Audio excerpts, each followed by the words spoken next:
Welcome to our pregame interview. I'm Ella Pinkney. Here with me today are some members from our boys basketball team. Joining us today from Hope Gas are President Mr. Morgan O'Brien, Vice President Ms. Janelle Carver, and Contractor Mr. Larry Snyder, as well as our very own head basketball Minute Maids coach, Joe Nichols.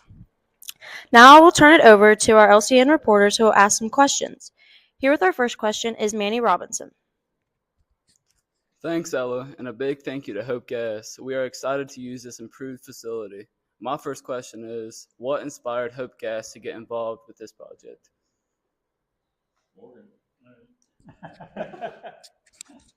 So what inspired Hope Gas was actually it's the basketball coach, right?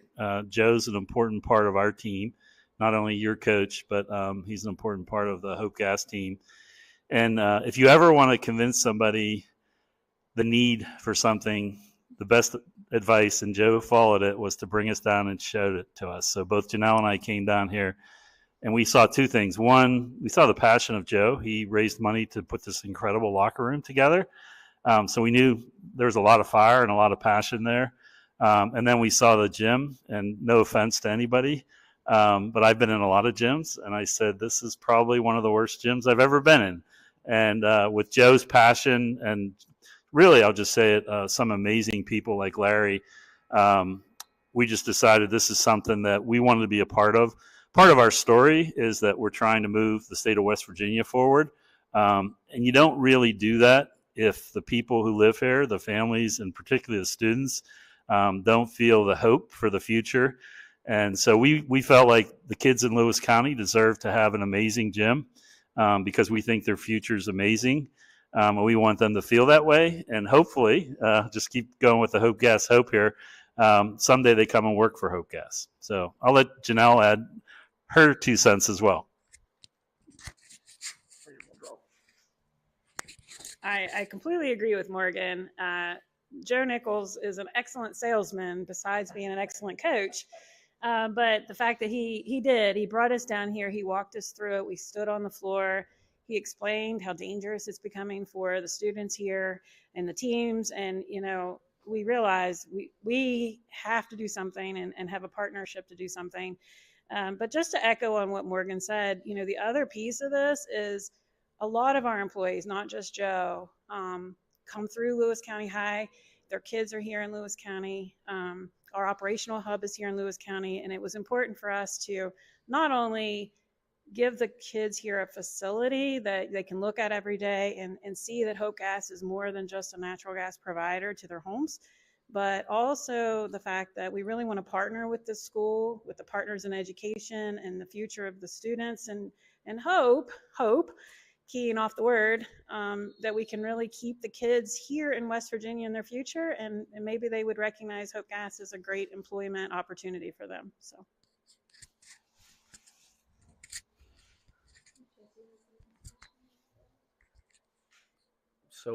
first of all, I want to say that these improvements are really great, and it won't just benefit the athletes, it'll also benefit the PE students and everyone else who uses the gym. So my first question, if you guys don't mind me asking, is how much did this project cost?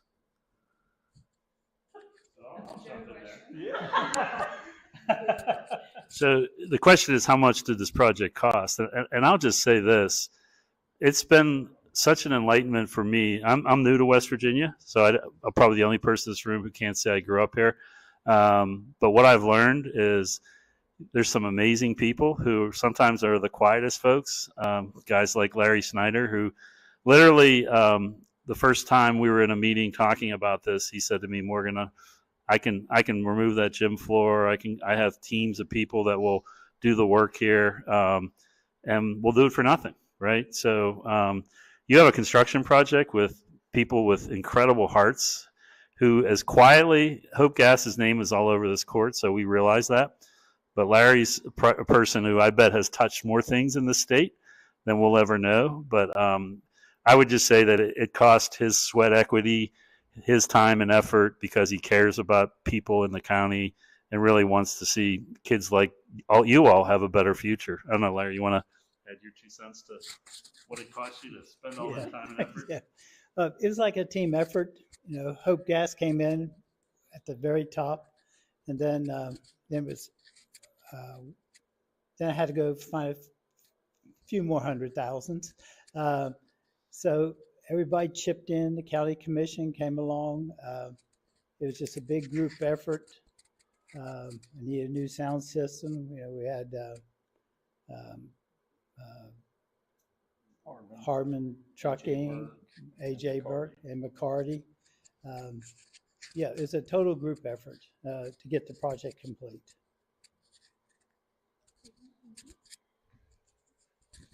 And I got one more question for you guys. So, how come you guys chose our school?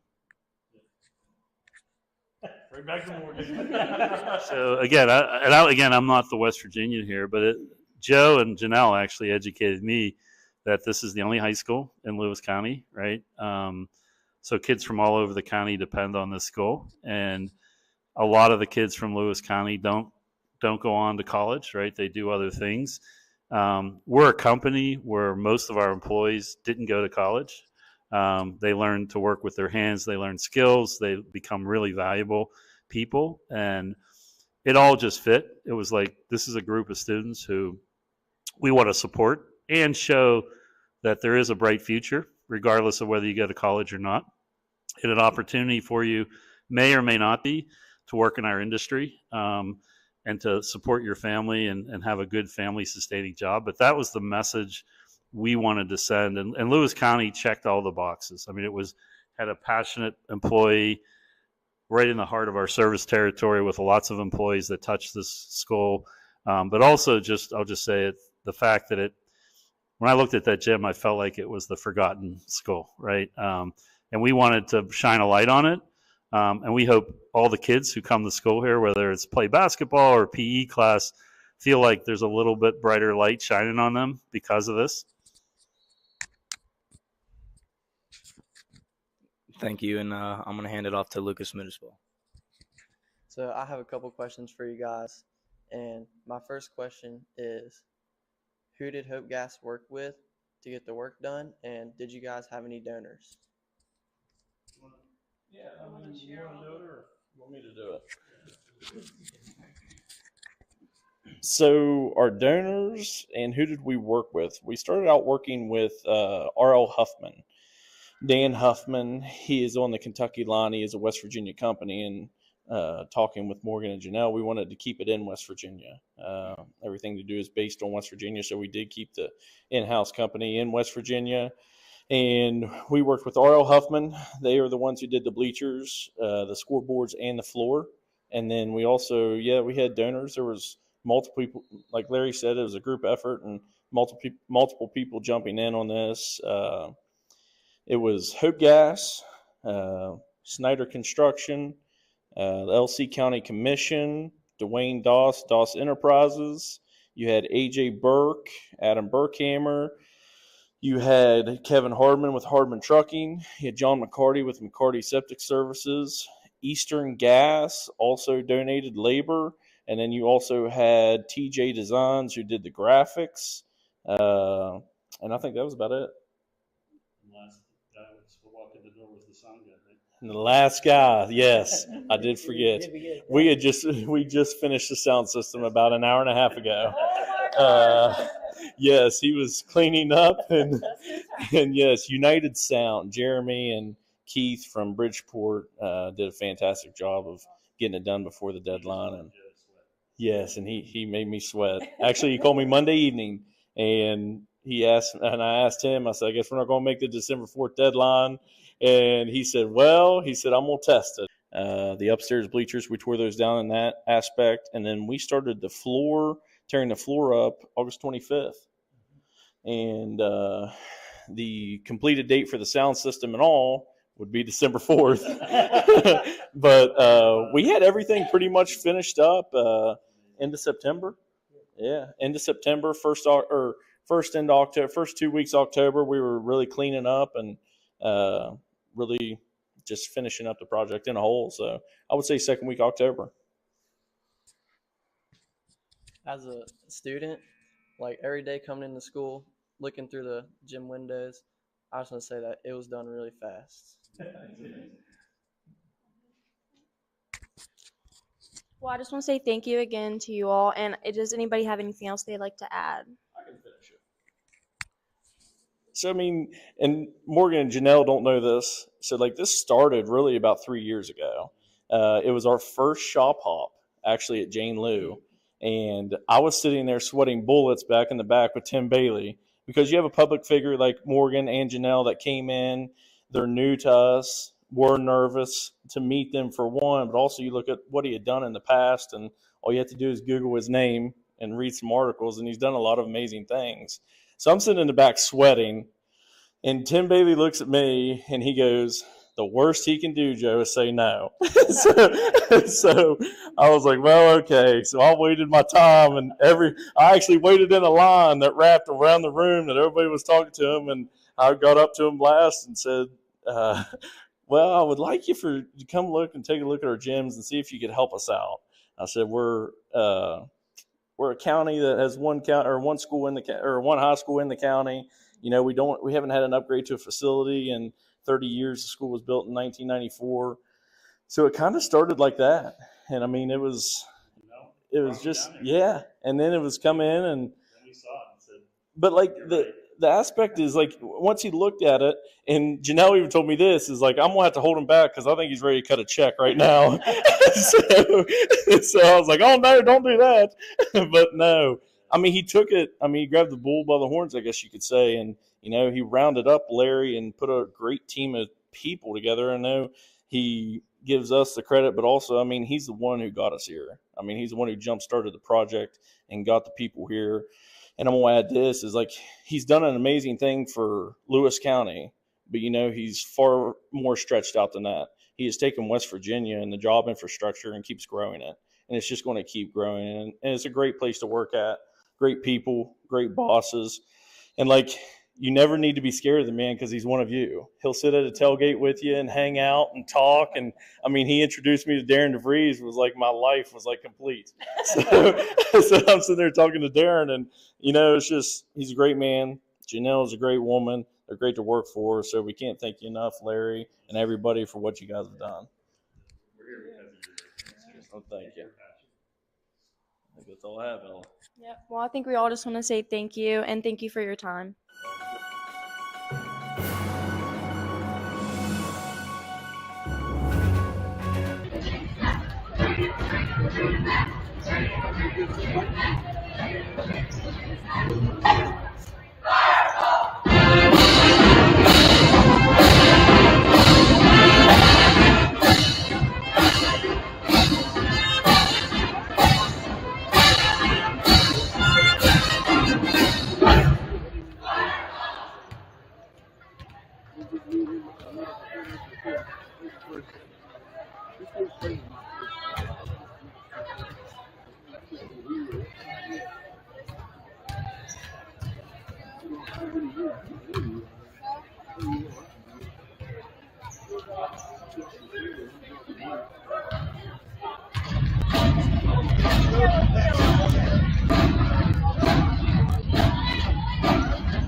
Good evening, Minutemen Nation, and welcome back to the broadcast of the hometown Minutemen and the East Fairmont Bees. We are live in the George Whalen press box on the grounds of LCHS for this Big Ten conference matchup. The Minutemen are looking to get things turned around after Saturday's loss to Bridgeport, and the Bees are looking to get things turned around and get their first win since December 30th, but they've only played 2 games within that time period. The Minutemen are coming into this game with a 3-6 record, while the Bees are coming into this one with a 4-4 record. As opening ceremonies will get underway, we have pep band and color guard tonight.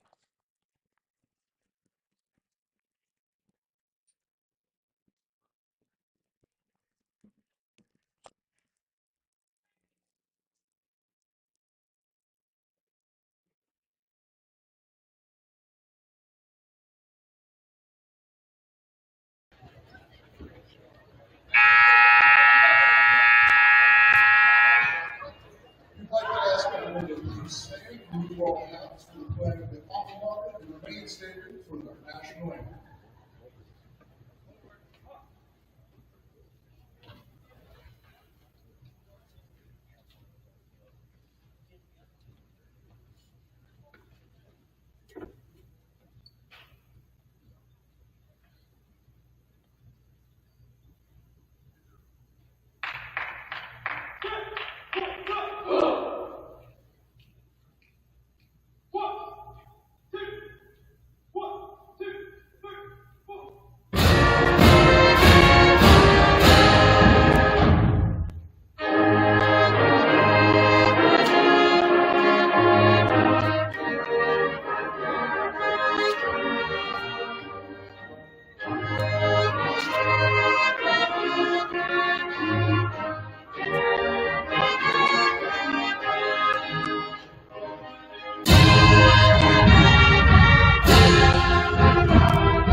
Now for our starting lineups for this season.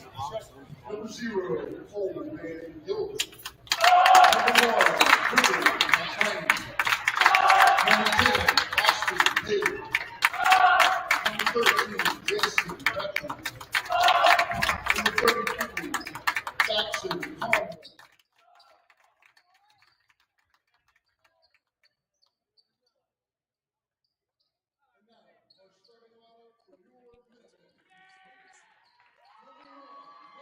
All right, we are back live now, letting our Minutemen starters back onto the court with number 1, Robinson, number 2, Lucas Mudispal, number 4, Xander Carlton, number 12, Caleb McKee, number 13, Ben Putnam.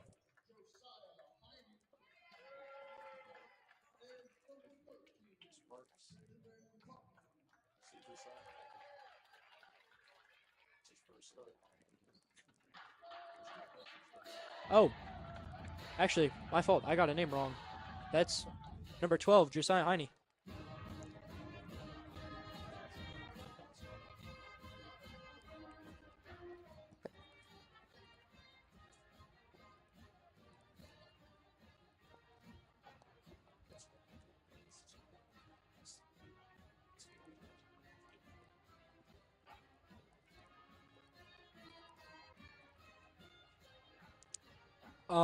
For the Minutemen tonight, there will be the absence of Maddox Gillespie.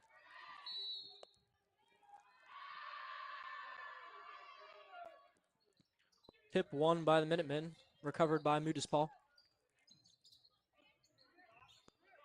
Putnam top of the key three. That bounces off the front of the rim, and it's going to be an East Fairmont rebound.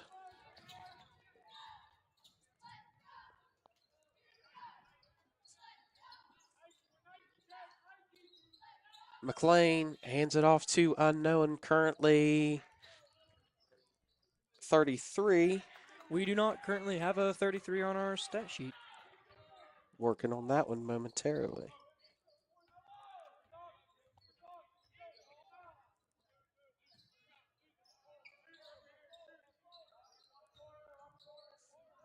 Robinson up to Mudis Paul. Mudis Paul kicking it back to Carlton.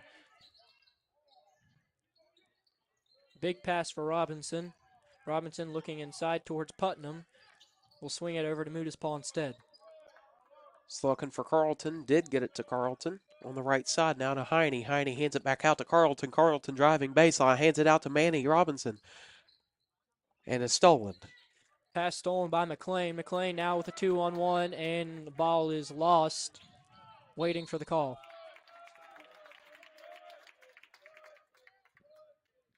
And that's going to go on Josiah Heine, as McLean will now go to shoot 2 shots for the East Fairmont.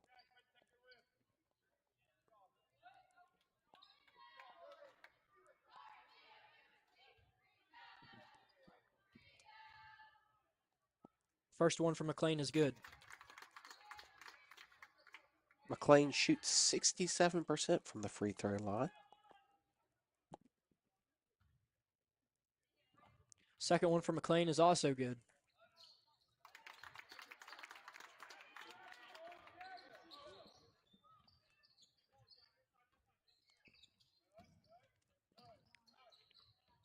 Mudis Paul on the right corner.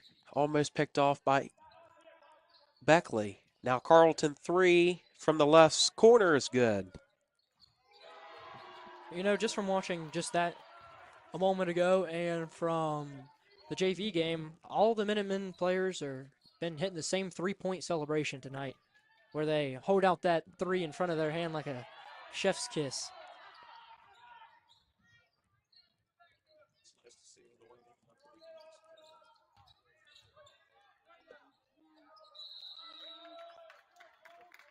That'll be a jump ball, and possession arrow will give it back to the East Fairmont Bees.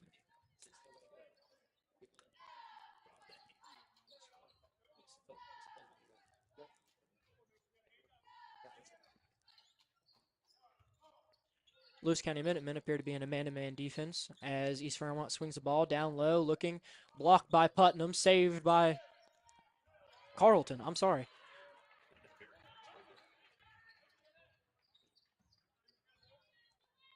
Hey.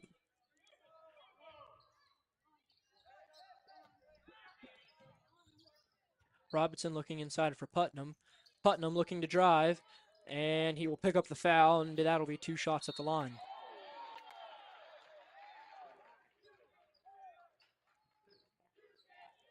You know, it was a nice Saturday when Bridgeport was here. We had stats from Bridgeport from their radio commentator that we necessarily didn't have.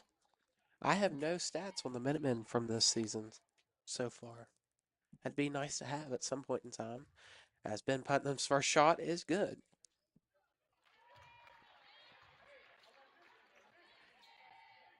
Yeah, it's definitely not a lot of stuff on max preps this season for the Lewis County Minutemen boys team.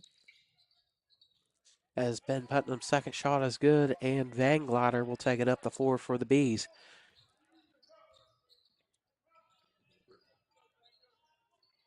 Taylor had it stripped. And Robinson's up the floor now for the Minutemen. He'll hand it underneath to Carlton. Now Putnam's layup's good. That'll give the Minutemen a 7-2 lead here early in this first quarter.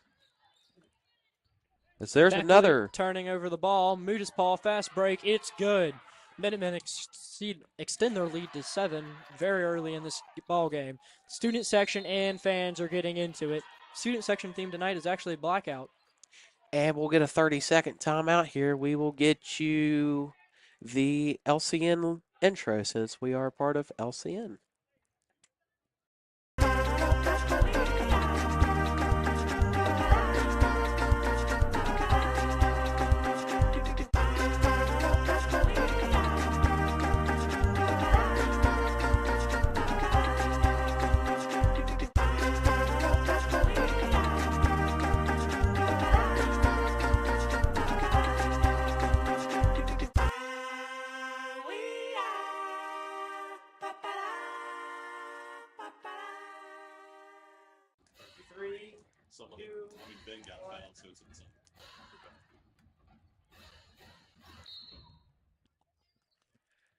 And we're back as Beckley will take it down the floor for the Bees.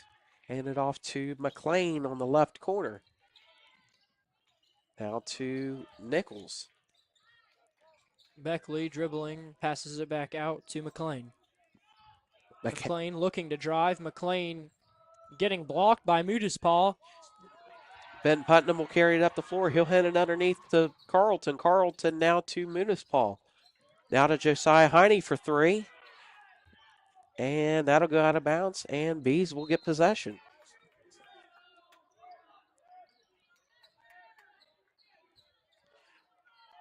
Minutemen are off to a good start with shot defense today, Caden, as they've already picked up 3 blocks in tonight's contest. McLean now to Beckley. Beckley to Barr. Barr driving left side. Tried to hand it out, but stolen by Mudis Paul. Mudis Paul driving up the floor now, going right side. And that's going to be Beckley picking up the blocking foul. 2 shots for Mudis Paul.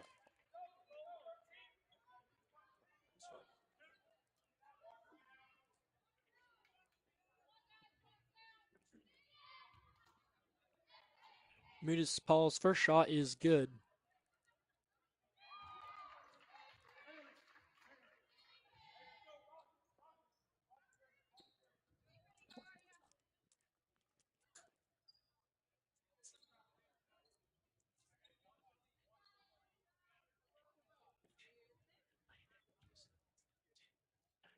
Mudis Paul knocks down the second, and that'll extend the Minutemen lead to 9, largest of the night.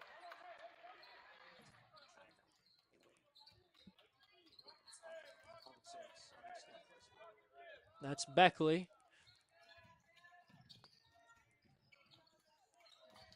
McLean shooting. McLean missing rebound. East Fairmont kicks it back out to Barr.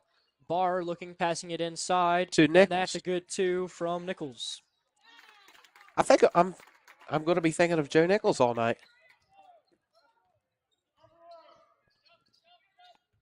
Mudis Paul, 3. It's no good. Rebound Nichols. Pass it up to Van Glider. Van Glider's layup's good. 5-point Minutemen lead here with 3 minutes left in the first quarter.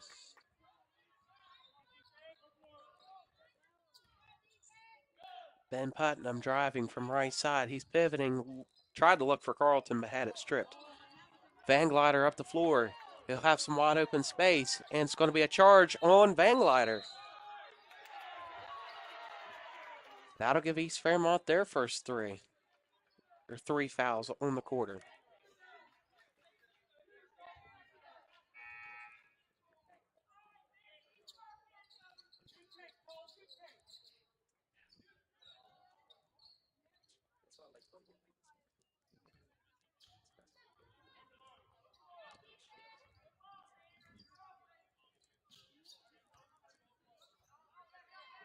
Robinson thought about the corner 3, but drove instead. Carlton recovered the ball. Carlton, 3. It's no good. Rebound Minutemen.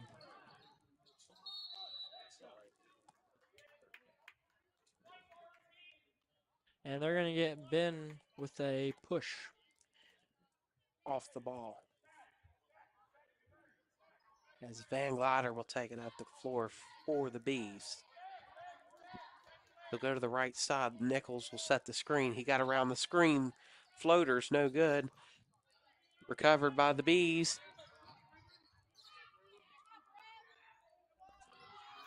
It's going to be a jump ball, and we're going to get possession.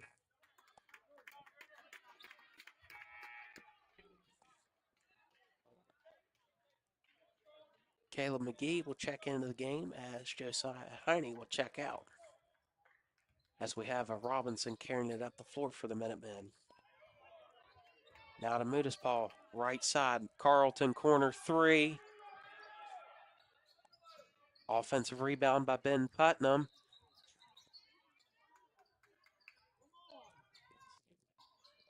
Robinson thought about the 3, but instead drives. He'll hand it out to McKee.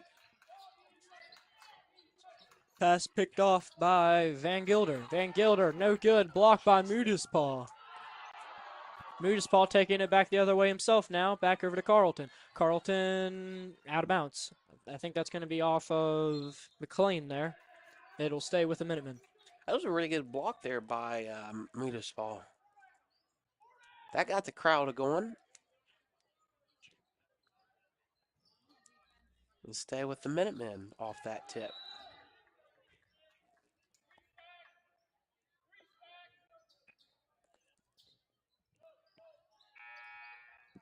Checking in for the Bees is Beckley. Checking out is McLean. Jesse Kemper will be checking in, and Mudispaw will be checking out for the Minutemen. Mudispaw had a great first quarter, especially on the defensive side of the ball, as I believe he had 2 blocks and 2 points. 4 points. Ben Putnam foul line floater's good.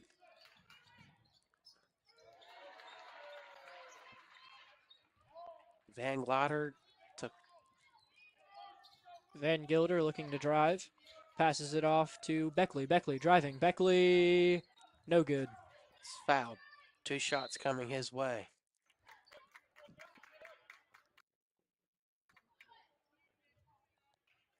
Was that 13 Beckley? Yes. There's 2 Beckleys. Christian Beckley and I assume Jason Beckley. I'm not the greatest with names, if you haven't figured that out by now.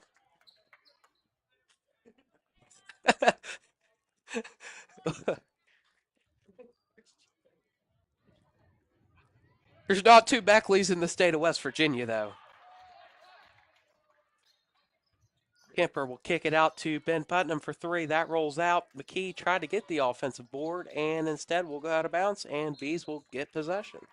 Lewis County has not been too hot from the three-point range tonight. I believe that makes them like 0-4 or 0-5 for tonight. 1 point from Xander, or 1 made from Xander. Man, I can't talk. Bees passing around. Beckman 3's no good. Offensive rebound by Cummins. Barr 3 top of the key's no good. Offensive rebound again by Cummins.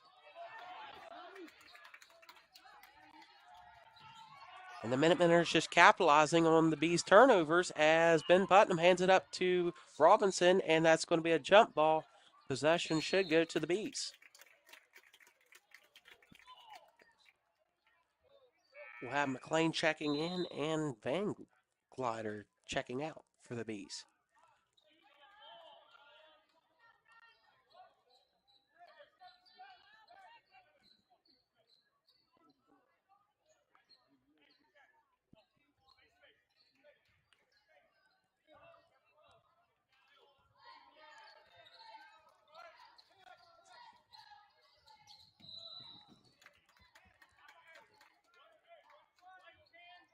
I believe they're going to get Kemper on that foul there. I believe his first for tonight.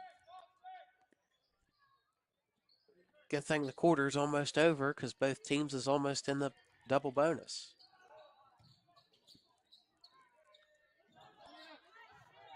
And that missed three will end the quarter. Your score, East Fairmont 7 and the Minutemen 13. Zane, since you're back, I've had to ask multiple people this. What's your first first quarter thoughts? I'm rushing this one. Well, Caden, I missed a few days from wrestling, and I'm not gonna lie, I feel a little rusty. I'm stumbling over some of my words tonight, but that's okay. I'm sure I'll get back in the rhythm of things. My first quarter thoughts, I thought they played pretty well off transition, and they forced a lot of turnovers and a few blocks as well, which 4 blocks in the first quarter is a very good number. Usually you're considered good at 4.4 blocks in a game, I would say. But no, I definitely think that they've played some really good stretches here in the first quarter as they got up 11-2, went on that 11-0 run, and that really pulled them away. They let Fairmont, or East Fairmont, get a little bit back into this game. I think it's going to be a close game. I don't think you're going to see a team pull away with too much more 11-0 runs, and if that does happen again, I don't think that's going to be something that stays like that. I think these teams are going to fight back. I wouldn't be surprised if it goes into the late parts of this game. Yeah, I think the Minutemen done a really good job capitalizing on the East Fairmont turnovers and really helping them go on that 11-0 run. Let's see what the Minutemen can do here going into the second quarter. It was really an impressive first quarter there by Lucas Mudispaul, especially with the blocks. The forced turnovers really by him, especially there by the midcourt.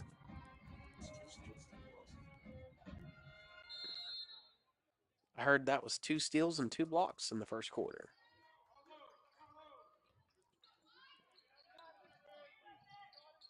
Minutemen working the ball around the arc.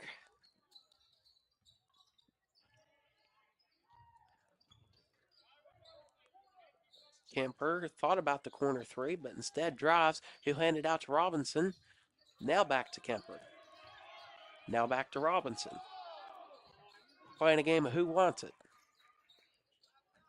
Carlton wide open layup's good. Good underlook pass there from Putnam there, being able to find that Carlton was very much so ready for that ball.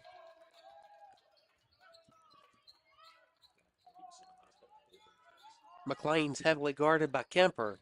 Stolen, tipped by Robinson, I should say.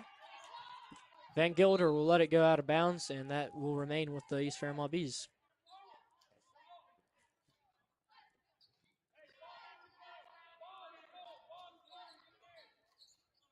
Bees to inbounds. We'll have Jesse Kemper guarding the inbounds, and they'll get it to Van Glider. Glider driving, no good. Rebound by McKee. We'll hand it back to Jesse Kemper. Kemper driving it up the floor for the Minutemen. He'll work it to the corner. Right corner, that is. Now to Putnam. Putnam driving right side underneath the Kemper. Tried the behind the back hook shot, and rebound will go the other way. Behind the back hook shot, also known as a reverse layup. As Beckley will pick up the three. Hey, man, if you're hitting behind the back hook shots, you're doing something right. That's just the way I described it. Didn't know if it was right at the time, but hey. You're all right. It'll work. You're all right. Oh, I don't know if it was intended for Putnam, but it was an incredible pass to Putnam. I think it just kind of ended up in the hands of Putnam right there. It just kind of like gravitated toward him. It's going to be a foul on Beckley. That's Jason Beckley. You know, Caden, I'm just going to be completely honest with you. If you are putting together school collars and mascot, East Fairmont, I'm sorry to say it, you're the bottom of the Big Ten. Ooh. The Bees is not a good mascot. That's just my opinion. You heard it here first, folks. I'd rather be a Knight. I'd rather be a Philip Barber Colt. I'd rather be an Eagle, a Bearcat. I'm not a Bee. I'm personally not a fan of the Bees, and I'm not a fan of the color scheme either, if I'm being honest. I just want to clarify, that's Zane, not me. Don't come after me. What? Okay, then who's got the worst mascot in the Big Ten? I don't want anybody after me. Oh, Caden, you're fine. It's not. I don't want hateful messages. It's not that deep, Caden. It's a school mascot. I never said it was a bad mascot. I just saying it's the worst out of the Big Ten. 3. from Taylor. No good. Off the back iron, and I will make it noted that Jackson here in the press box is agreeing with me. I'm assuming Caleb McKee picked up his first.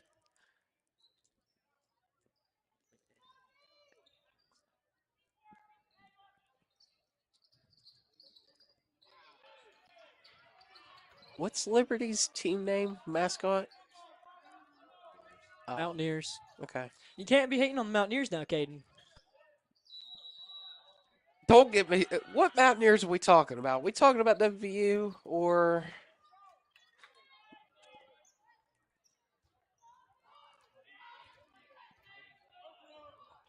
See, I'm already getting the hateful messages, Zane. This one from our own teacher. Apparently, she's a bee sympathizer. It's all right, though. Putnam under the glass for 2.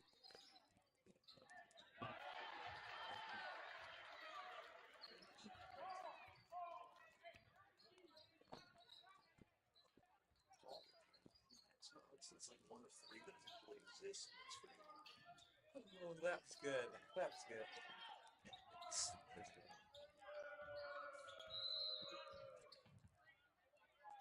Well, there's a foul called. There was a lot of action there. It's going to be McKee picking up his second. That's 2 quick fouls for McKee. I assume Heine's going to be checking in for him. McKee.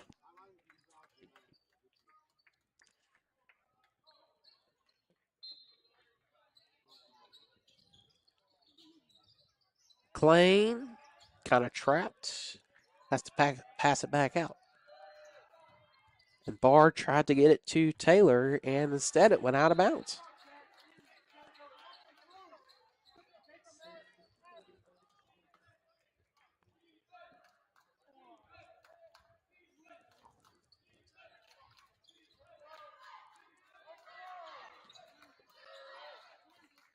Minutemen working the ball around the arch as Jesse Kemper thought about a 3, drived, and it bounced out.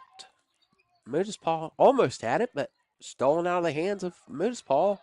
Bees up the floor. Van Gilder driving and not finishing. He will be getting 2 at the line, though. As Van Gilder shot 55% from the line, according to Max Preps. Let's see if he continues to shoot around 50% here, Caden.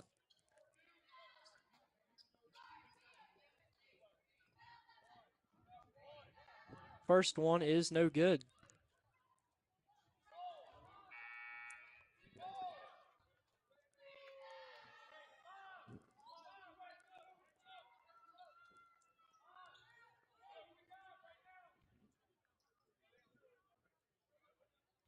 And second one is good. There's your 50%, Caden.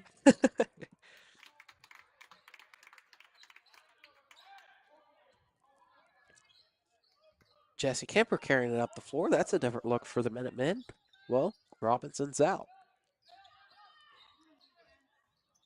Carlton trying to lob it into Putnam, and Barr will we pick are up going the foul. to have a foul on, I believe, Barr, which I think you already said. They're calling it a shoving foul, but it looked like to me an over the back foul off the ball. Well, if you're getting over the pack of Putnam, then you're doing something pretty darn right.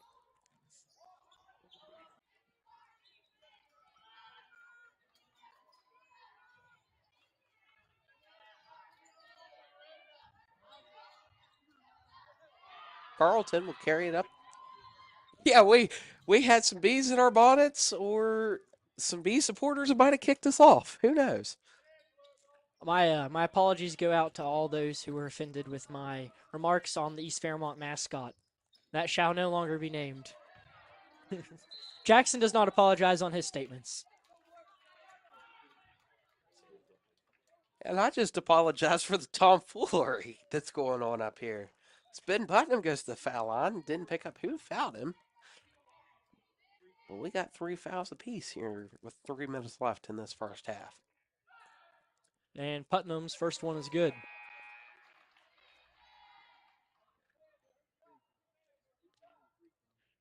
3 minutes left to go in the first half, and depending on this next foul shot will depend on the Minutemen's lead. It is no good, and that will leave you with a 9-point lead for the Lewis County Minutemen. McLean taking the ball up the court for the Bees.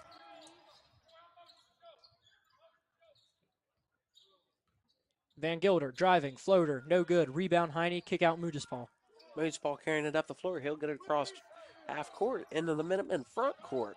Now to Ben Putnam. Ben Putnam thought about the three. He'll drive to the paint. Shot's no good because he was fouled before the shot. So we'll get inbounds, and the foul was on Nichols. It's Larry Nichols, not Joe Nichols.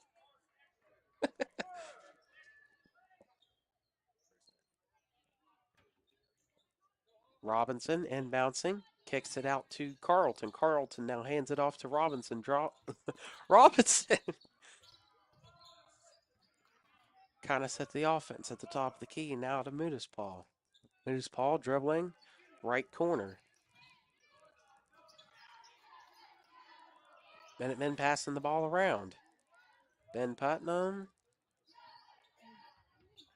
got his own rebound. They're on the floor for it. Looks like Peyton Goodwin.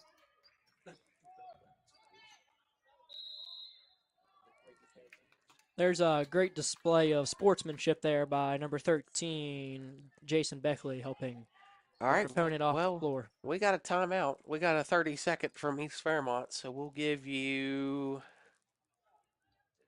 attendance PSA coming your way.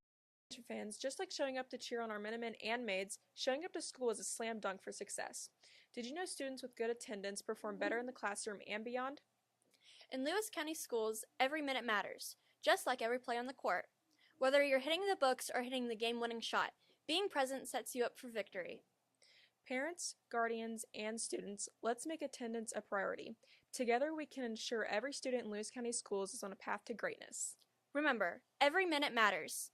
Go Minutemen!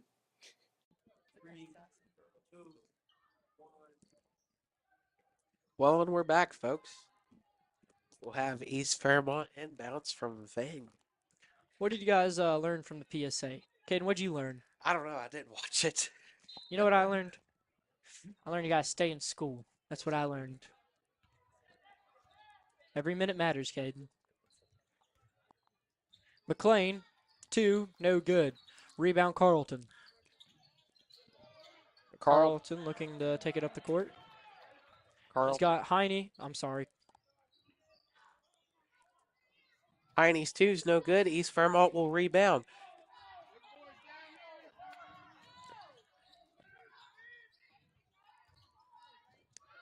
Well, we'll have to figure who 20. Heine is limping on the ankle. He's got, he's wearing ankle braces on both, but I don't know if that's good. Well, I know it's not good. I just don't know how severe it is, but definitely seems to be in some discomfort right now. But we do have a number 23 out on the floor for East Fairmont. I currently don't know who that is. So I'll have to figure that one out.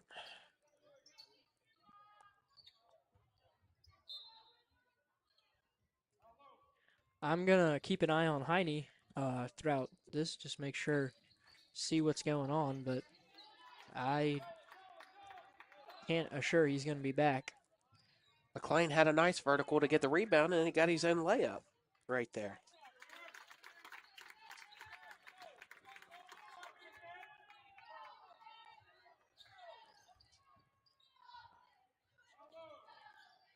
Moodispaul driving, Moodispaul no good, and he kind of played a little bit of volleyball there with Robinson for a second, but it will go out of bounds.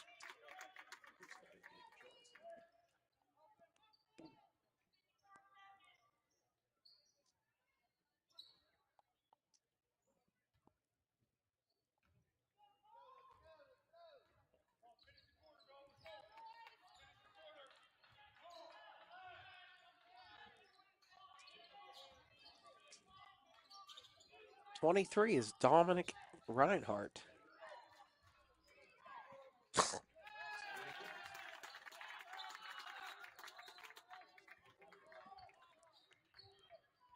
And with less than 30 seconds to go in the first half, it's McLean dribbling on a fast break opportunity for East Fairmont. Finishes no good, will be fouled. 20 seconds on the clock. He played bowling with the cheerleaders.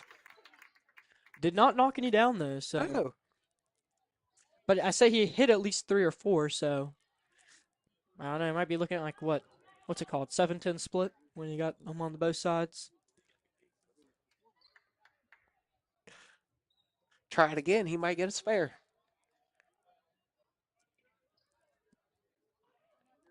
Anyways, McLean gets 2 shots before the end of the half. A chance to narrow the Minutemen's lead down to only 3.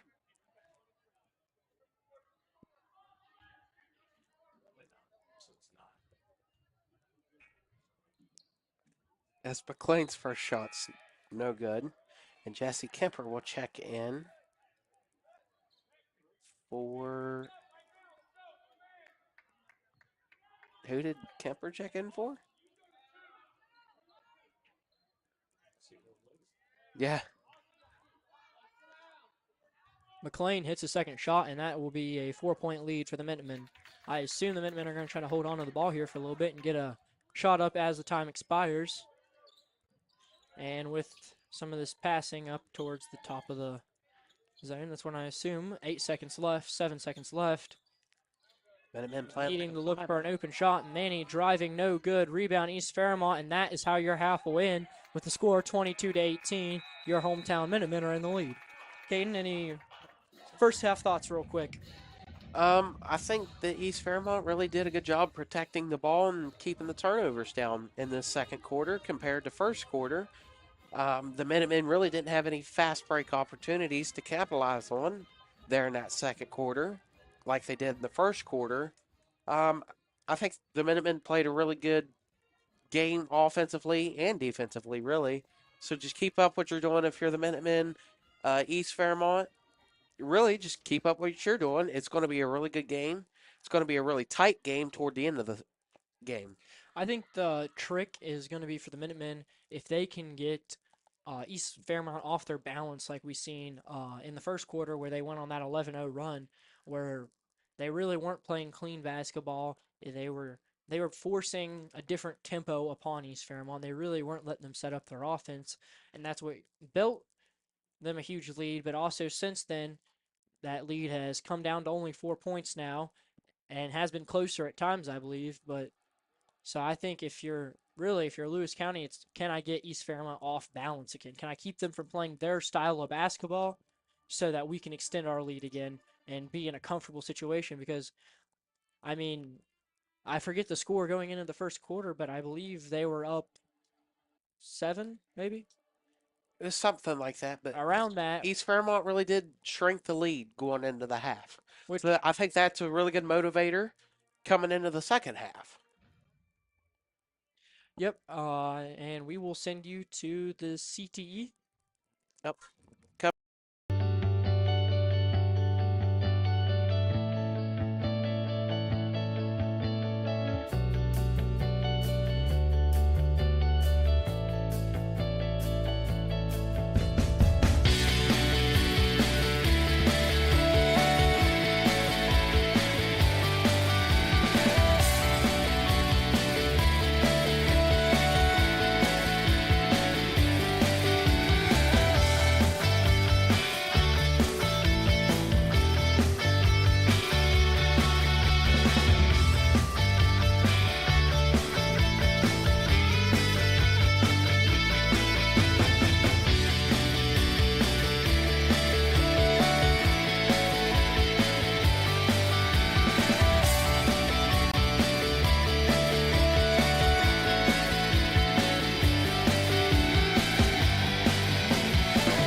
So I'm here right now with Joey Davison, overall captain of the wrestling team this year, who just recently went over some devastating injury that is season ending, if I'm correct.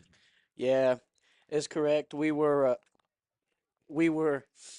up there at Greenbrier West, I believe, and there was a soft mat and took a bad step, tried to hip toss the kid, and just leg got stuck, tore my ACL, MCL, tore my meniscus, and I fractured the bones in my knee. So I'm out for the season, and I don't know if I'll ever return. And that's very big loss for the entire wrestling team, not just to the heavyweight division, but Joey was our highest ranked wrestler and also with the best record on the team going into that injury. Yeah, at that point in that point in time, I was 22-1, only lost to the number one kid in the state. He's a horse, by the way. Connor Facemeyer, I gotta give. He's pretty good. He's good. But we believe that I was getting ready to move up from sixth. We don't know exactly where I would have been placed, but rankings didn't come back out until after our season is over. So, yeah, we're I'm staying out there, keeping up good motivation, trying to stay with the team as much as I can, make sure that they're all set up to finish the season strong. Yeah, Joey, you've definitely still had an impact on the team in many ways.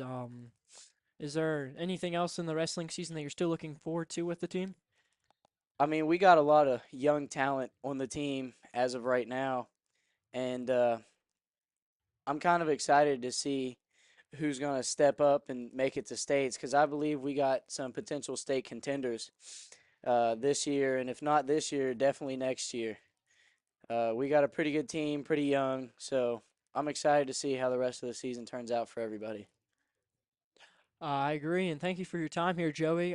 We have 3 minutes left before the second half starts, so I think we're going to send it back into the No School Spirits PSA. Every choice you make sends out ripples.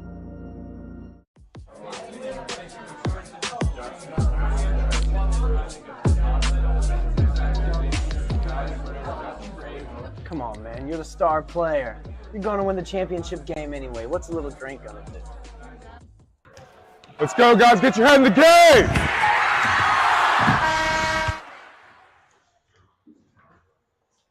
Come on, man. You cost us the game. Nah, I don't think I should do it. I got a game tomorrow and it can mess up how I play. Come on, man. Everybody's doing it. There's no way. Team on three. 1, 2, 3. Team! One small decision can change everything. What will your ripple be?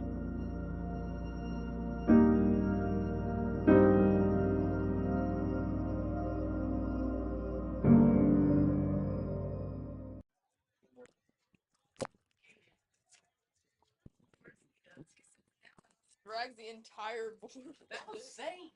I swear. Just over here. I missed a lot of fouls. Freaking Jackson over here's like, I'm gonna do a replay of that guy falling. Did he really say that? Oh, he said it multiple times. I don't think he ever did. I was gonna talk about Baseball getting ready to start up. Yeah, talk about track. I was gonna say tennis, but no. Okay. You want to? Go ahead. Hey. Too quick, Ronnie. Hey, make it very quick. See baseball, you gotta. Why? Yeah. So.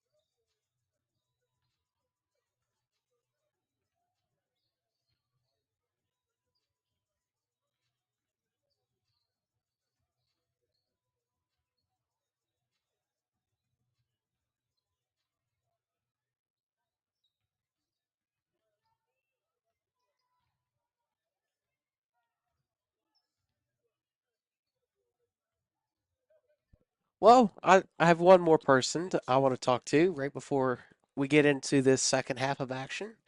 I have the LCHS baseball player Levi Borm with me. Your season's getting ready to start up before too long. Am I correct? Yeah, we just started flex practices this week. It's going pretty good as of right now. We're getting good work in for preseason. So obviously, y'all finished good, in my opinion, last year. How do you all prepare for that going into this year? Well, we lost a few seniors, a few starters, a lot of our pitchers, so we got to work on getting our younger guys prepared to start this season and next season. So we only have one senior this year, and so he's got to work on being a leader, and helping the younger guys mature. So how do you come into this equation? Well, obviously I'm a junior this year, so I'm one of the uh higher guys in the group, mature guys, so I got to help out those guys too. I'm a catcher and I play another position, so my job this year will be playing multiple positions.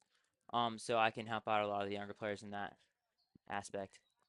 Well, I'm excited to get baseball season started. I'm sure some of you all are that's watching as we get this ball on East Fairmont possession. Yep. So I'm sure you're excited to get the season started and underway. Yeah, for sure. Well, thank you for your time, Levi, and we'll get this second half back underway. You guys see?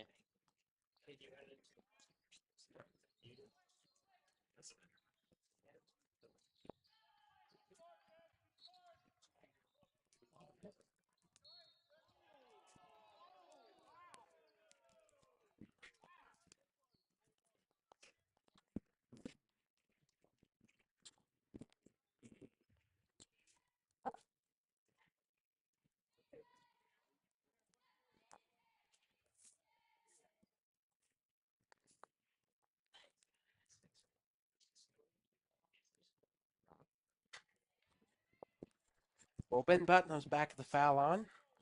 Didn't catch that foul. Thanking and wishing those guys good luck and goodbye. As Ben Putnam's second shot's good.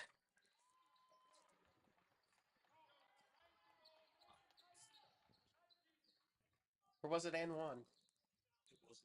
Okay. I've been so sidetracked. I'm like a squirrel. Rebound Robinson, and Minutemen will take it back up the floor. Minutemen passing around. They'll get it to Carlton. Now underneath to Ben Putnam. Ben Putnam, spin move. Layup.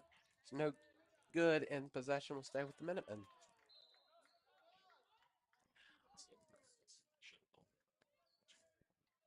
Caden, I don't know if they are in the concession line or where they're at, but we lost a large portion of our student section.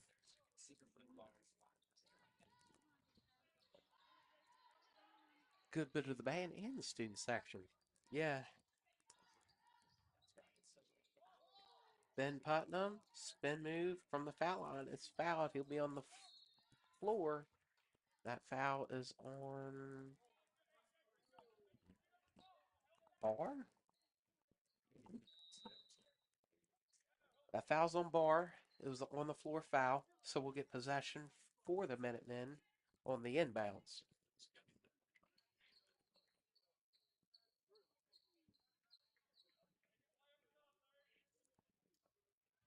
Robinson looking, got it into Putnam. Putnam looking to drive, and he'll kick it back out to Carlton for three. And it's out and in, rebound by Beckley.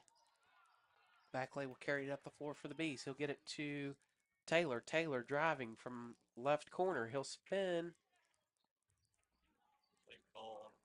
And he was fouled. That foul's going to be on Josiah Heine.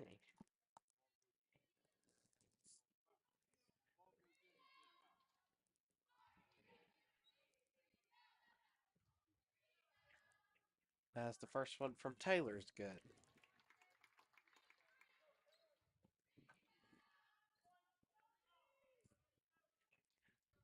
Second one for Taylor is also good.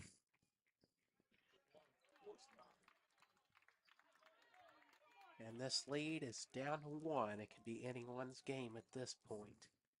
As Robinson's dribbling around the arc, he'll hand it off to Carlton. Now Paul driving right side. That layup's no good. Heine with the rebound. Robinson 3, that's good. That'll extend the lead to 4.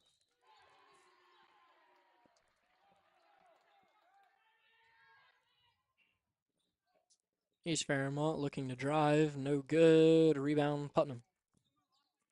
Taylor's layup's no good.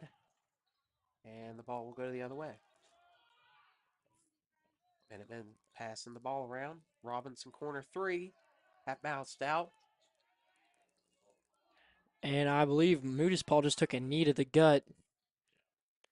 And he is on the floor right now.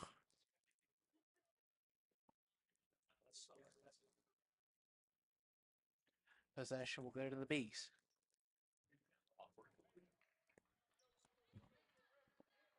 Kemper will check in for Paul. Well, we've had now 2 injuries for the Minutemen, but with Heine returning in the second half of action, I assume the same for Paul. Land glider To Yep. McLean. Now to Nichols. Now McLean driving in the paint. Spin move, got the layup.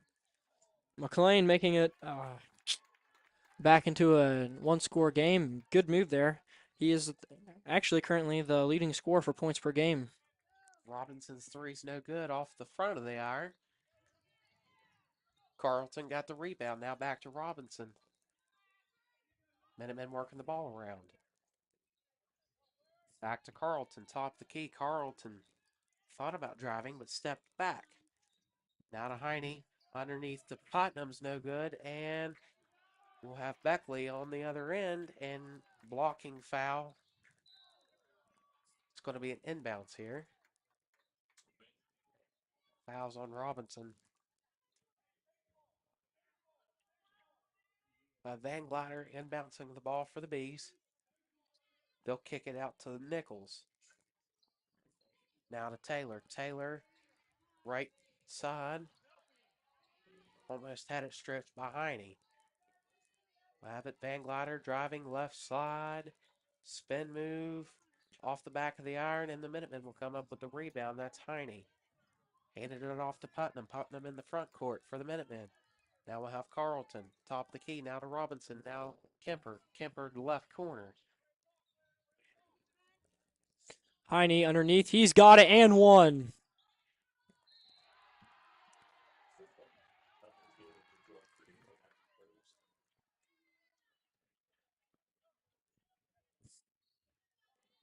There's a very nice assist in the shot for the N1. We'll have Heine at the foul line. Not sure what he's shooting at on the season. Whether it's Heine or Gillespie when he's here, I believe it is illness, but I'm not 100% sure on that.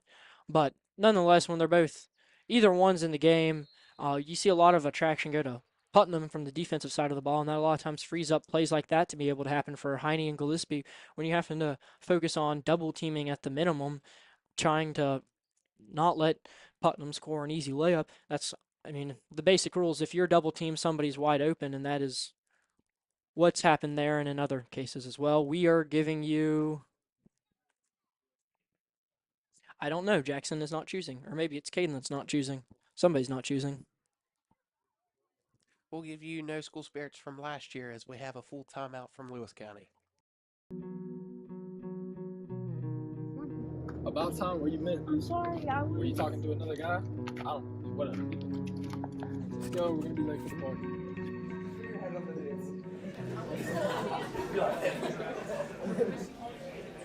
Why are you drinking that? Like, actually drink. Like, for real. I don't want to drink tonight. I don't care.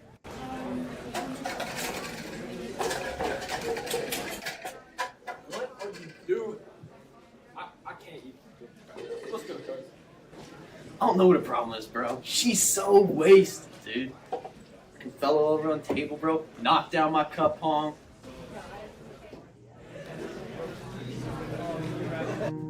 No, stop. I don't want this. No, stop. I don't.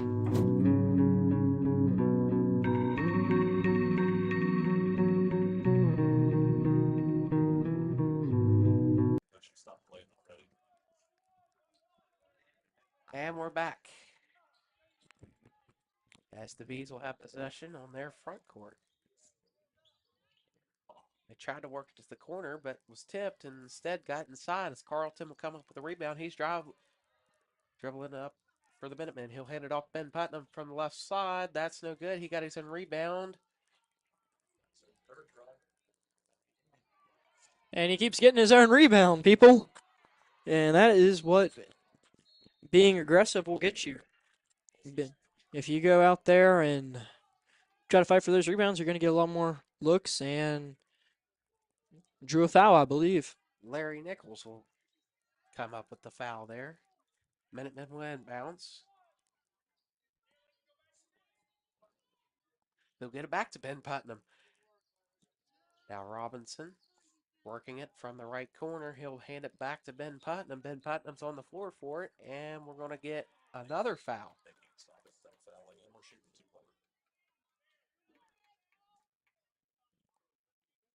We have already made our way into the bonus for this quarter with just about 3 minutes to go for the Minutemen.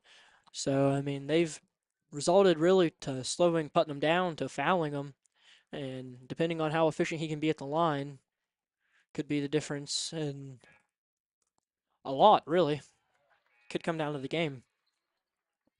Really, I think if you're the Minutemen, take advantage of this double bonus.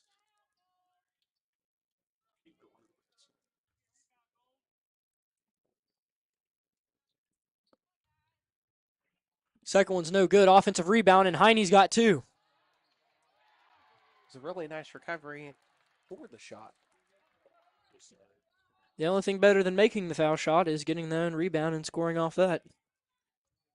McLean, big pass over to Van Gelder. I'm sorry. I'm so sorry. I cannot say his name. They have it misspelled on our sheets. It's Van Gilder, but I keep wanting to say Van Collider because that's how it's spelled on these sheets. Okay, this that is my time, first time knowing about this. That I stuttered the crap out of the two letters I was debating between, and I came out with Van Gilder. And Putnam will get it there. Really, Putnam here is looking like he's putting on a little bit of a clinic for like youth basketball players on how to stick with it, get your own rebound and score, get to the line. I mean, this is a youth coach's dream player right here.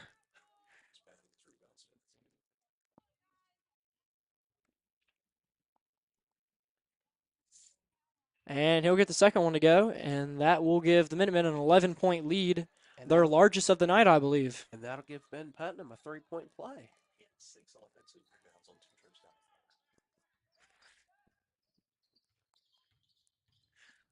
Van Gilder will hand it out to Cummins. Cummins now to Van Gilder. Less than 2 minutes to go in this second half, or third quarter, man. Van Gilder now to McLean. McLean layup. He was fouled. It's going to be 2 shots for him. Foul's going to be on Heine. That'll give Minutemen 4 fouls in the quarter. Another one will give East Fairmont a double bonus. And we'll have Caleb McKee checking in for a Heine that has... Nope. Manny Robinson. No. No, it'd been Ben Putnam.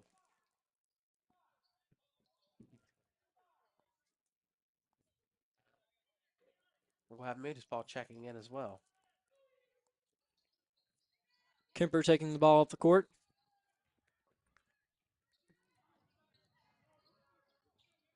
And that'll be a turnover and fast break opportunity for the East Fairmont Bees, but they'll choose to slow it down with 1:30 left to go in this quarter. Van Gilder trying to drive, and that did not really go anywhere. So it's Robinson now. Robinson kicked out to Carlton, and Robinson traveled.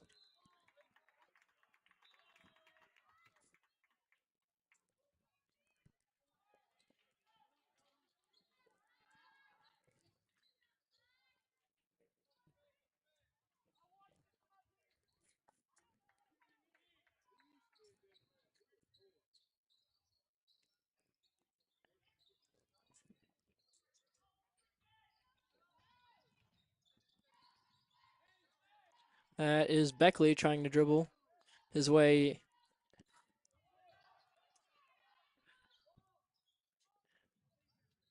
We got a whistle, and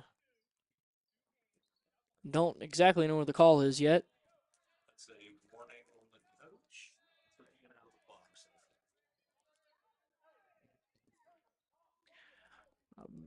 Believe it is a warning for the coach on being out of the box. Not 100% sure, but that is what my sources, aka Dusty, is telling me. Either out of the box or too far off. Well, back to your Little League, we need ball security. As Barr will get the and one.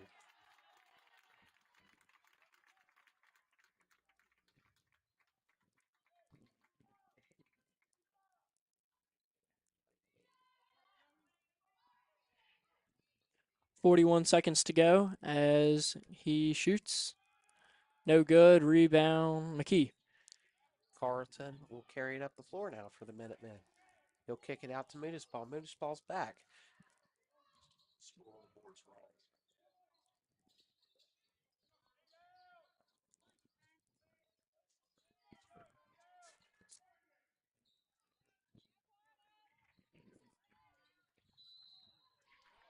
'Well, you guys should be lucky because you guys at home are seeing the correct score, but the fans here are not. They have not updated the points for them, and there they just did. East Fairmont now to 27. But Jackson, he got it right until I think he got a little faked out, but he had it right. Caleb McKee picked up another foul. I think that makes his fourth. And that's a timeout from East Fairmont. I imagine they're drawing up a play to try to get a last-second shot before this quarter comes to a halt. There'll be a full timeout for East Fairmont as both teams are in the double bonus. With 13 seconds left, we'll get you the anti-bullying PSA. Hey kid, I want your lunch money now. No, I didn't do anything.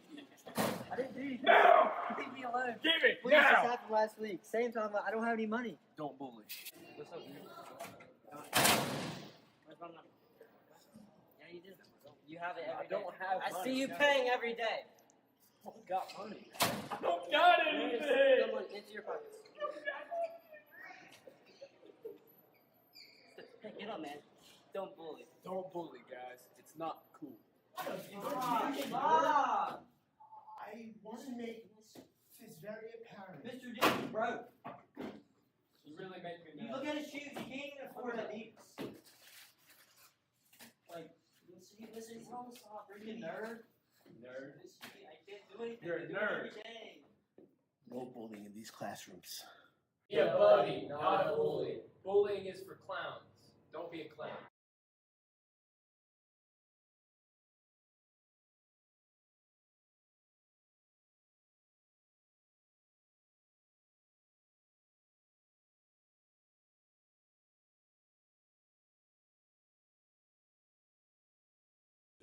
Three, two, one.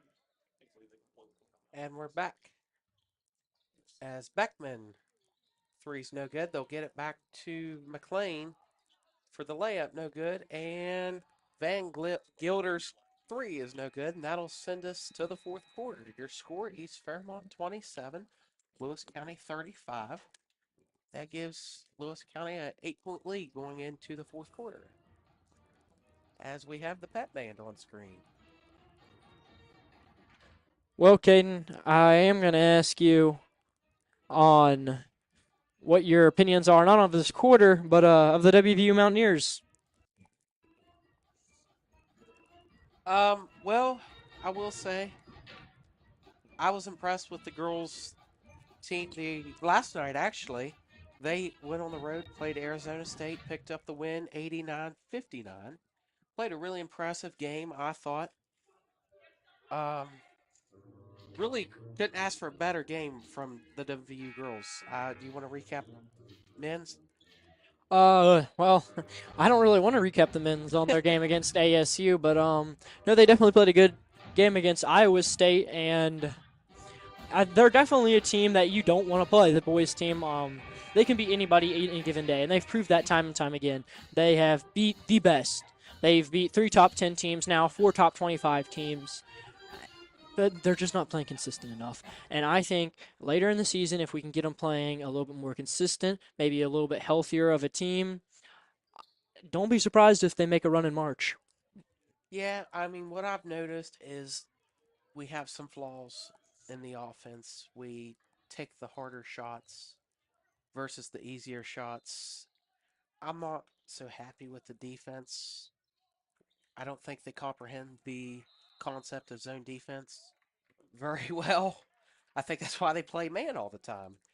I think sometimes they get outshot at the free throw line, which does not help them in the outcome of some games, and they get out rebounded offensively and defensively sometimes, and that really doesn't help either. But it is what it is. It I will agree with the some of the foul shots and rebounding, but me and Caden have both been over this. I'm personally big fan of man-to-man defense. Caden's not as much of a fan of man-to-man as I am, but I say if you want to be a great team, you got to play like the great teams, and the great teams typically are in man-to-man, but you can be great in zone. That is not saying that that can't happen. I'm not fully against man to man defense. I feel like man to man defense is for certain situations, and man to man defense is not an all game defense. I think the best situation for man-to-man defense is when the other team has a guy who can shoot the rock from any spot on the floor. And you're seeing that more and more, especially in collegiate basketball. But back to the game we're actually broadcasting. We got a little sidetracked. That was mostly my fault, Caden. Hey, it happens.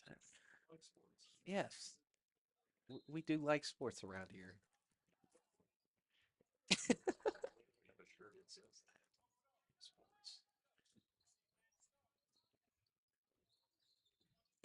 Carlton over to Robinson. Robinson top of the key. He'll hand it off to Carlton. Tried to get it underneath to Putnam, but instead McLean will come up with the turnover or steal. And Beckley will be fouled. That's Jason. That one's going to go on Carlton.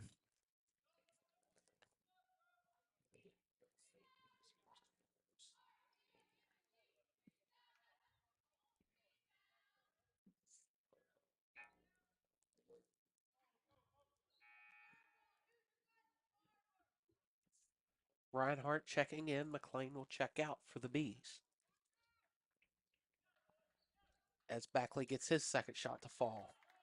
Robinson will take it up the floor for the Minutemen. He'll get it in the front court for the Minutemen.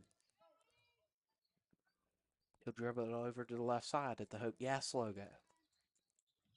Hand it off to Carlton. As Robinson was double teamed there. Hand it back to Robinson. Now to Ben Putnam. Ben Putnam driving right side, spin move, layup, off the front iron. He'll get 2 shots.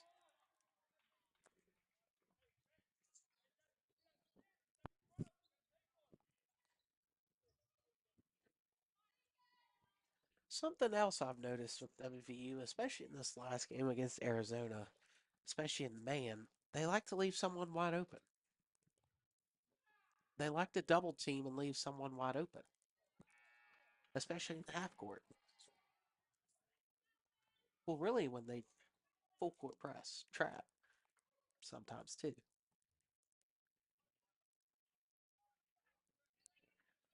Could be. As Ben Putnam's second shot's good. I really don't know what to say about that.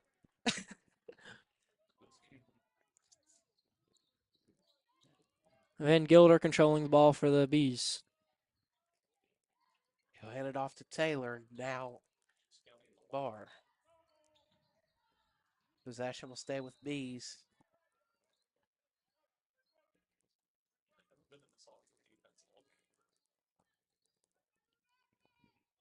I think it is true. I believe Lewis County is in the 1-3-1. I believe my personal favorite defense of all time. I love the 1-3-1. I am 100% all for 1-3-1, extended 1-3-1. I like sending the one on the man. One man defense. I want a Little League championship in the 1-3-1. Love that. Send it in the double team after Robinson. Actually, after the ball keeper. So get Heine wide open, and he'll send it off the side of East Fairmont.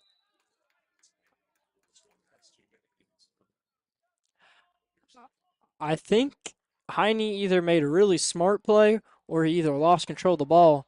It looked to me that he had intentionally slung it off the leg of East Fairmont, knowing that he didn't really have a whole lot and was getting ready to lose his balance, but he could have just been losing his balance.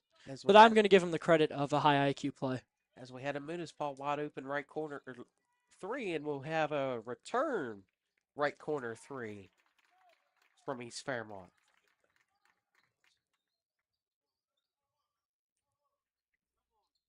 Back-to-back corner 3s. And we'll have an off the ball foul.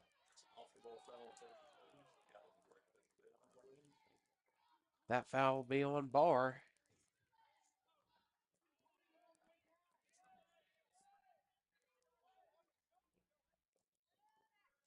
You know, this isn't something you see all the time, and if I'm being honest, I'm not 100% sure on why I'm pointing it out. But all 5 Minutemen on the floor are wearing an undershirt, and that's not always very common. They're going to call an offensive foul on Putnam.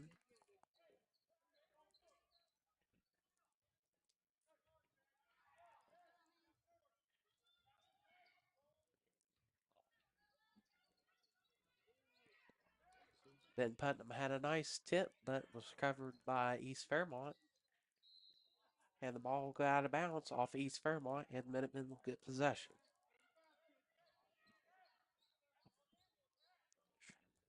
Robinson will get it in the front court for the Minutemen. He'll hand it off to Putnam. Putnam going to the top of the key. He's looking for someone, hands it off to Munispaul. And Putnam will fall down.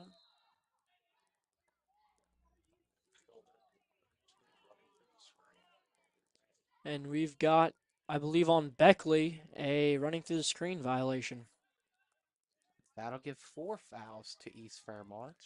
On the next one, Minutemen will be in the bonus with just under 5 minutes left. That is just where the Minutemen want to be. They can attack the rim and try to draw some fouls and get him to the line. And essentially, no matter what you're doing, you're scoring on every drive if you can get to the line. Mudis Paul with a nice floater there, and that'll extend the Minutemen lead back to 10.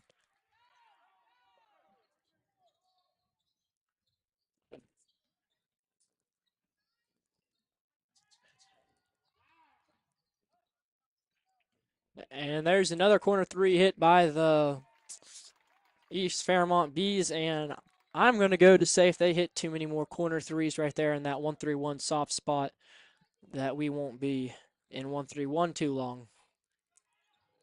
And Putnam with the offensive rebound got the board. His offensive rebound stats at this point must be absolutely through the roof.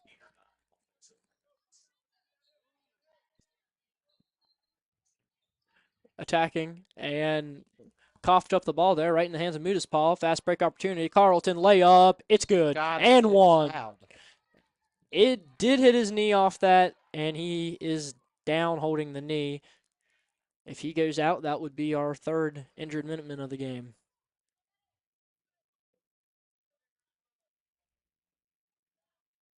He hit into that corner of the little beam thing behind the basket pretty hard. Had a lot of momentum coming off of that.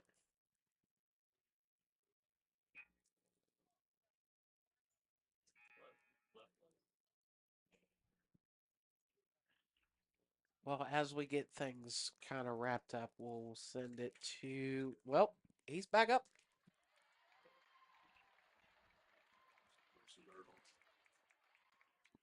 Well, I was wanting to send it.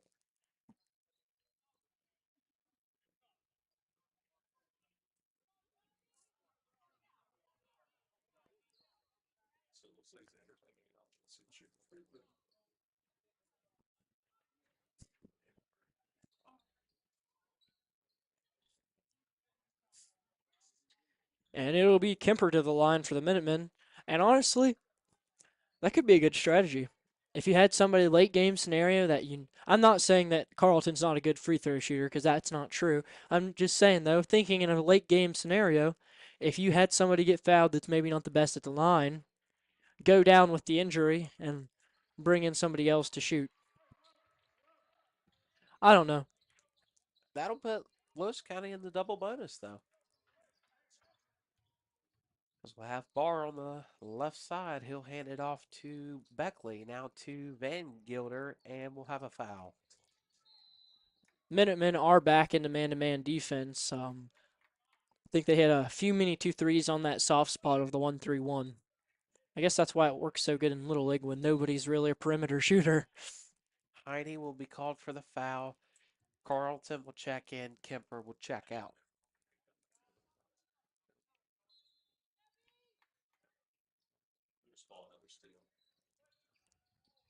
Mudis Paul has a steal and is trying to slow it down just a little bit. He's trying to get into the front court. He did. And they're going to call Moose Paul for the travel. He's not happy about that one.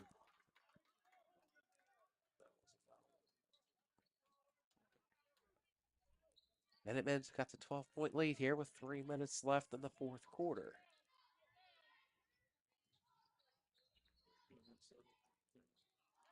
And Beckley got the layup.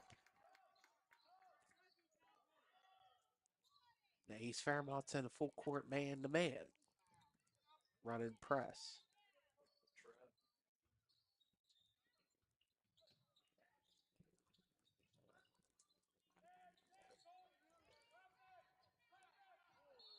Carlton looked like he got blindsided.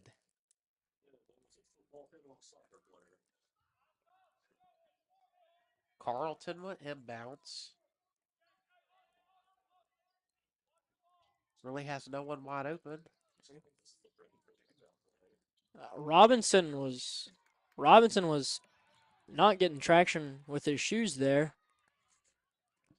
And Carlton received his own inbounds, basically.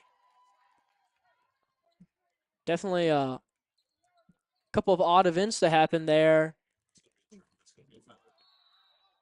And they'll call blocking foul on Robinson. That'll give Lewis County their 4th or 5th of the quarter. Their 4th.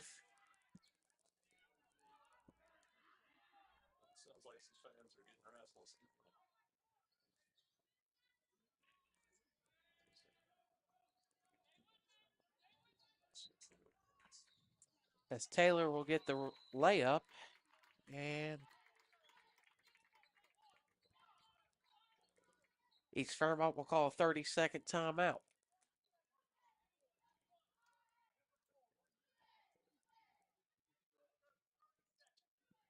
So we're going into a crucial stretch where the lead difference is only 10. So, Zane, what are you doing in your opinion? Well, if I'm Lewis County, I think you got to look at the basic facts. You are in bonus plus with a 10-point lead and 2:30 to go. Play slow basketball, take good shots, draw fouls.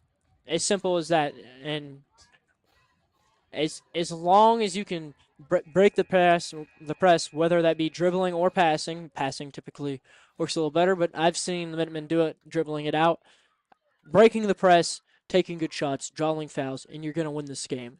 If you're East Fairmont, you've got to put up the intensity. You cannot let anything come easy for this Minutemen offense. Every point they score is a point you have to earn back. And they're already down 10, so it's a tall task. And there's that press that you was talking about. There's the press, and it is dribbled out by Robinson.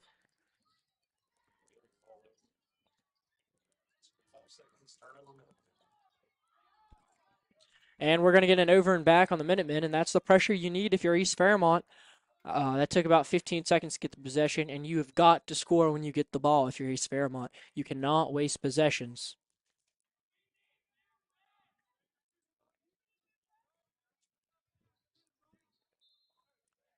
Really, if you're East Fairmont, really capitalize on those turnovers that you just seen there.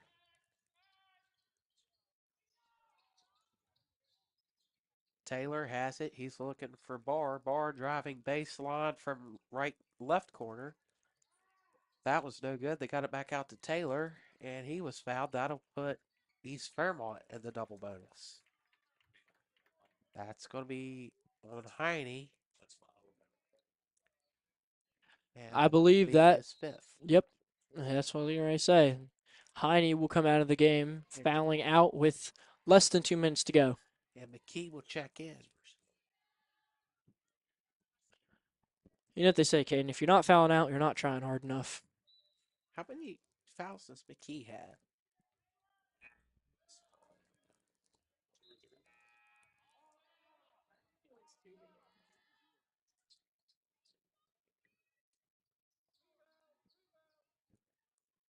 I'm hearing 2 or 3 on McKee. And we'll get Reinhardt checking in for East Fairmont. Not sure who checked out.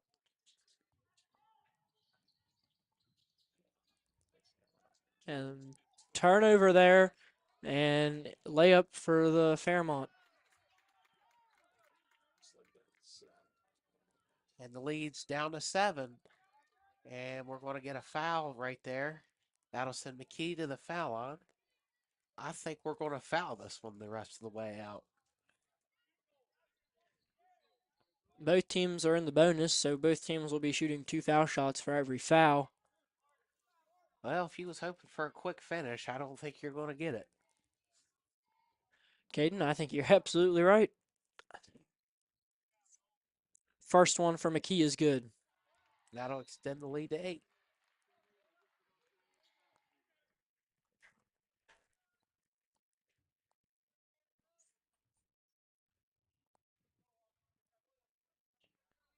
McKee's second one, no good. Offensive rebound. Pass under to McKee, no good. Offensive rebound. Stepped out of bounds, and possession will go back to the Bees. 8-point lead here for the Bees, or for the Minutemen, with 1:30 left.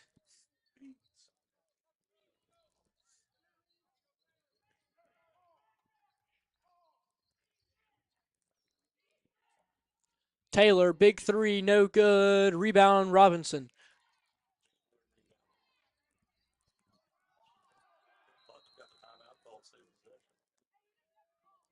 And we'll get a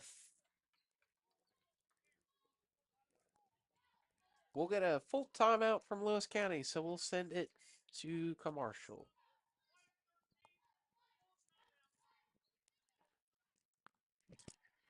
I don't like the timeout.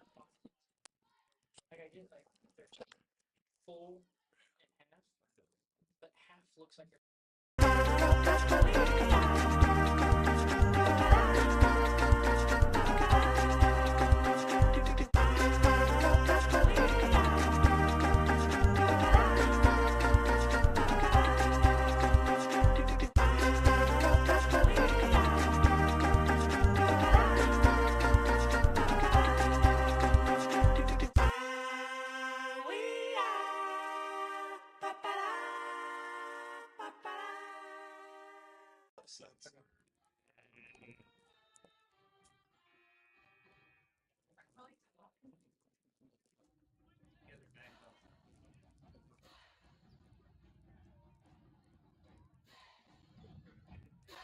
Well, we're back from that brief commercial break. His pet band's on your screen now.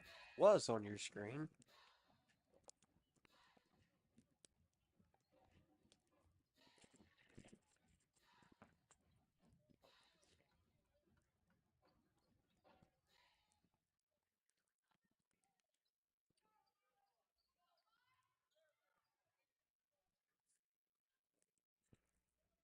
Ben Putnam inbounds the ball for the Minutemen. East Fairmont's in full court press.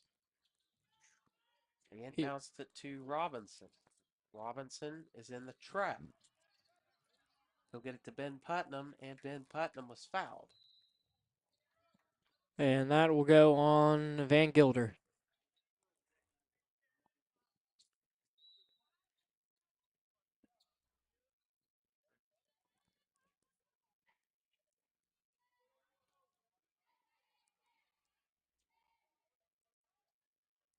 think we're trying to confirm if Van Gilder has 5 on him.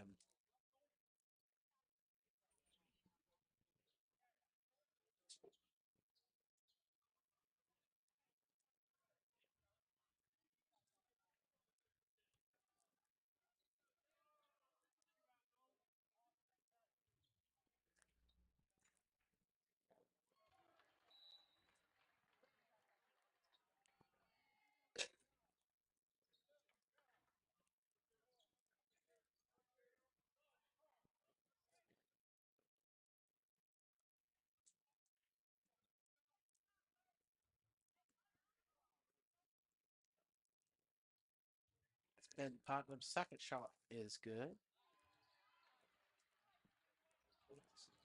Back to a double-digit lead for the Minutemen, and there's now officially only a minute to go. If you're East Fairmont, you really got to start thinking about trying to hit some triples here, or you're going to run out of time. There's a triple from Taylor. It's no good. Rebound, Mudis Paul. That was really a deep 3 there from Taylor. That foul's going to be on Beckley for East Fairmont, and that'll send the Minutemen to the line. That'll send Mudis Paul to the line, actually. If Mudis Paul can knock down a couple here, get to a 12-point game, it's 4 possessions. I think that'd put the game out of reach personally. I mean, crazier things have happened, but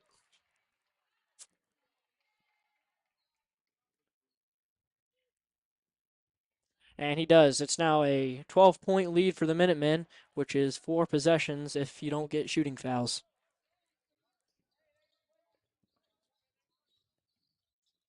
Barr has it. Now to Taylor. Taylor driving. Foul on floater off the front of the rim, and that's going to be a rebound for McKee, and that's going to be foul on Beckman. That's his second, I believe.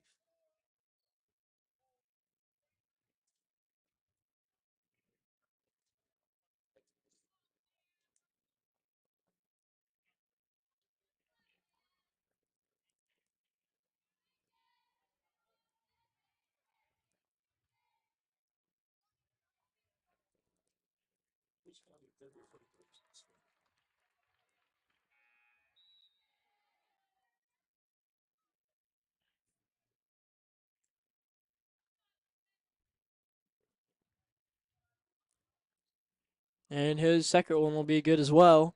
And that puts the lead up to 14 for the Minutemen with 30 seconds left to go.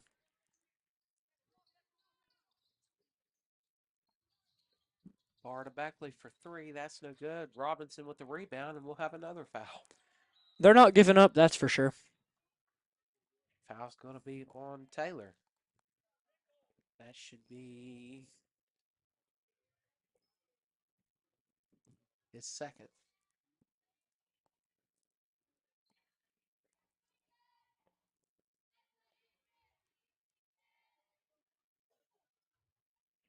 First one for Robinson is no good.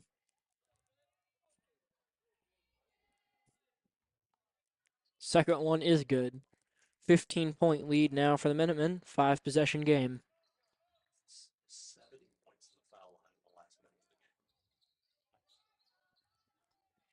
3 from the Bees is no good, and looks like Jesse Kemper wants to dribble this one out. He's wanting to get home. Will Jesse Kemper choose to pad his stats?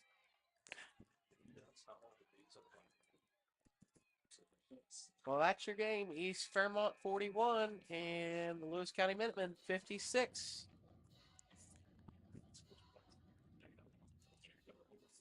As that finishes the game, I want to give a special thanks to the 6 man on the floor, the cheerleaders. They're led by Elise Moneypenny, the ROTC color guard with the presentation of the flags. They're led by Sergeant Linger, the LCH Pep Band. They're led by Mr. Alan Heath. More importantly, the fans attending this evening's game. Lastly, the LCN production crew. They're led by Miss Leslie White, which helped operate the camera. We had Jackson Koger running the computer. Actually, we had Shelby Hammer on camera tonight as well. We had Emily Gum, our statistician. We had Zane Stewart. And myself, Caden Smith. If you enjoyed this broadcast, be sure to spread the word and join us back on Saturday for another boys game against Greenbrier East. Thanks for watching.